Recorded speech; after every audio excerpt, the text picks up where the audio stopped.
L'épisode commence avec Supriya demandant à Sagar d'appeler Ganga, mais personne ne décroche. Sous la pression, Sagar dit à sa mère qu'il va les chercher. Supriya appelle quelqu'un. De l'autre côté, grand-mère parle au prêtre, lui disant qu'elle refuse de sacrifier Ganga, mais le prêtre lui répond que quelqu'un doit mourir pour sauver son petit-fils. Kantaa refuse de tuer Ganga. Pendant ce temps, Ganga écoute les propos de grand-mère et Kantaa. Kantaa se lève et avance pour prendre Ganga, mais le prêtre la menace avec un couteau. À ce moment, Ganga se lève pour sauver grand-mère, mais le compagnon du prêtre arrive pour empêcher Kantaa et Ganga de s'échapper. Le prêtre retient Ganga par les bras, tandis que le compagnon menace Kantaa avec un couteau sur le cou.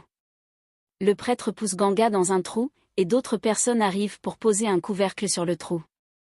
Voyant cela, Kantaa demande au prêtre ce qu'elle a fait pour qu'il agisse ainsi. Kantaa continue de s'expliquer, mais le prêtre se retourne et lui dit quelque chose.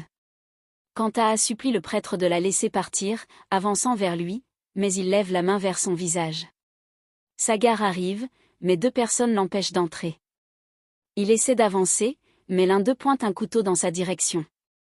Ganga continue de crier à l'intérieur du trou, demandant de sortir, mais elle s'évanouit à cause du manque d'air. Sagar se fait menotter par les hommes, mais leur téléphone sonne et ils laissent Sagar seul avant de partir. Le prêtre et Kantaa discutent pendant que des hommes emmènent Kantaa. Le compagnon du prêtre découvre le trou où se trouve Ganga. Sagar se demande comment faire pour sauver sa grand-mère et Ganga. Il aperçoit une statue de Dieu et fait une prière. Kantaa continue de supplier les hommes de relâcher Ganga, mais le prêtre leur ordonne de l'emmener. Sagar, lui, essaie de se libérer des cordes. Le prêtre appelle l'homme qui a demandé d'acheter Ganga, et celui-ci dit d'amener Ganga à sa voiture rapidement. On voit Kantaa attachée à un bûcher, noué de plusieurs cordes, tandis que les hommes s'avancent vers elle avec du feu. Sagar arrive, frappe les hommes, et fait descendre sa grand-mère du bûcher. Kantaa lui dit d'aller sauver Ganga. Sagar se précipite pour sauver Ganga et voit qu'il l'emmène de force. Il se bat avec les hommes qui essaient de l'arrêter et les poursuit.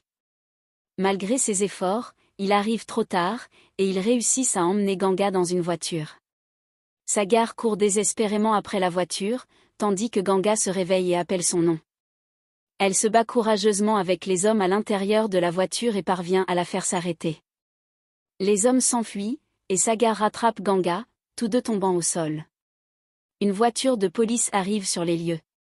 Pulki se précipite pour demander à Ganga si elle n'a rien. Kantaa arrive également, et Ganga, inquiète, lui demande si elle va bien. Kantaa, en larmes, dit quelque chose à Ganga et lui demande pardon. Ganga la prend dans ses bras, réconfortant sa grand-mère. De l'autre côté, Prabha se réveille brusquement d'un rêve où elle a vu son fils. Elle cite son nom à haute voix. Ratan, déjà réveillé, l'écoute sans dire un mot. Prabha essaie de lui parler, mais Ratan lui demande simplement d'éteindre la lumière. Elle se recouche, mais Ratan, perturbé par ce que les gens disent de lui au travail, prend une plume et une feuille et écrit quelques mots. Le lendemain, Sagar se réveille et se tient debout sur le balcon, observant Ganga jouer avec JP. Il lui envoie un carnet attaché à un seau, et elle le lit en souriant. Elle prend un stylo et écrit une réponse dans le carnet avant de remettre le seau en bas. Sagar remonte le seau, lit ce qu'elle a écrit, et sourit à son tour. Il redescend le seau et fait des signes de la main à Ganga, partageant un moment de complicité avec elle. Sagar jette de l'eau sur Ganga pour l'amuser, ce qui la fait se lever pour aller le rencontrer. Pendant ce temps, à l'intérieur de la maison, Pulki est assis avec sa mère, un policier, et sa grand-mère, en pleine discussion. Ganga entre et, en les voyant, se rapproche d'eux, suivi par Sagar. Le policier leur parle et leur remet quelque chose, après quoi la grand-mère prend la parole. Maharaji apporte du thé, et Pulki raccompagne l'inspecteur vers la porte. Madhvi s'assoit près de la grand-mère et entame une conversation avec elle. Grand-mère exprime son sentiment d'appréhension, comme si quelque chose de grave allait se produire.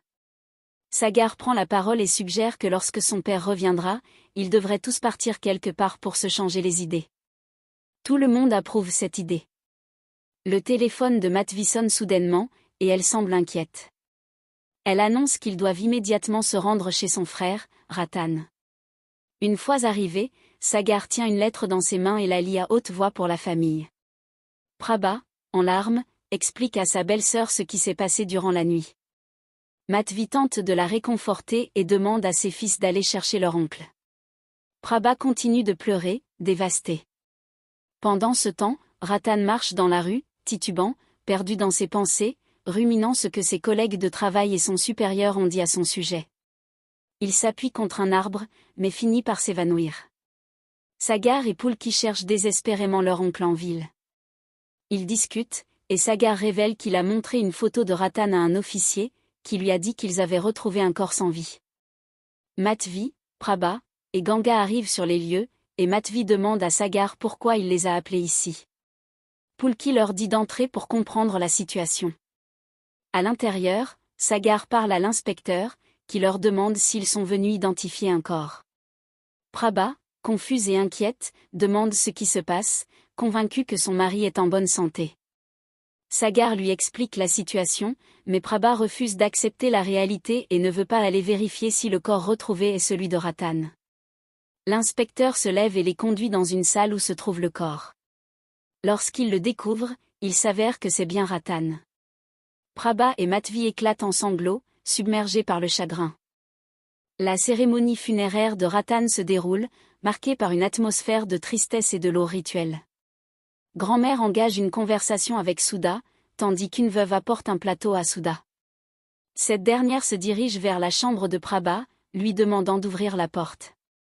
Prabha apparaît, vêtue de blanc, une vision qui plonge Madhvi dans les larmes. Kanta interroge Prabha sur les raisons de ses actions, et Prabha répond que tout ce qu'elle a fait, elle l'a fait pour son mari. Ensuite, elle commence à casser ses bracelets, une scène qui fait éclater Madhvi en sanglots. Prabha avance alors vers Sudha, demandant qu'on lui coupe les cheveux, un acte symbolique de deuil pour les veuves. Madhvi s'oppose fermement à cette idée, tout comme Ganga, qui supplie Prabha de ne pas faire cela. Prabha insiste, menaçant de couper elle-même ses cheveux si Sudha ne le fait pas. Sudha prend une paire de ciseaux, prête à obéir, mais Ganga s'interpose, déclarant qu'aucune femme n'est responsable de la mort de son mari. Kanta tente de la faire taire, mais Ganga jette les ciseaux à terre et continue à plaider pour la dignité de Prabha. Elle rappelle à Prabha ses propres souffrances d'enfance, quand elle a été témoin de pratiques similaires, et la supplie de ne pas commettre cet acte. Sagar arrive et voit Ganga bouleversée. Inquiet, il lui demande ce qui ne va pas, mais elle lui assure que tout va bien. Sagar lui parle doucement, prenant sa main et la posant sur son cœur, un geste d'amour et de réconfort. Ils échangent des sourires, et Sagar l'embrasse tendrement sur le front, exprimant sa fierté envers elle. Au lever du jour, Kanta entre dans la pièce, discutant avec Madhvi à propos de Prabha. Ignorant que Prabha est à proximité, Kanta parle méchamment d'elle. Madhvi, voyant Prabha, demande à sa grand-mère d'arrêter de parler ainsi. Kanta quitte la pièce, et Madhvi va voir Prabha, lui demandant pardon pour les paroles de Kanta. Prabha, apaisée, lui dit de ne pas s'inquiéter et qu'elle compte partir. Ganga intervient, demandant à Prabha de ne pas partir et d'essayer de comprendre que Kanta a toujours été ainsi. Supriya rejoint Ganga et implore également Prabha de rester. Finalement, Prabha accepte de rester et promet de tout faire pour que sa grand-mère l'accepte. Avec cette tension, l'épisode se termine. Merci d'avoir regardé cette vidéo. Si vous avez aimé, n'oubliez pas de vous abonner pour ne rien manquer des prochaines vidéos. Activez la cloche pour être les premiers à découvrir nos nouveaux contenus. À très bientôt.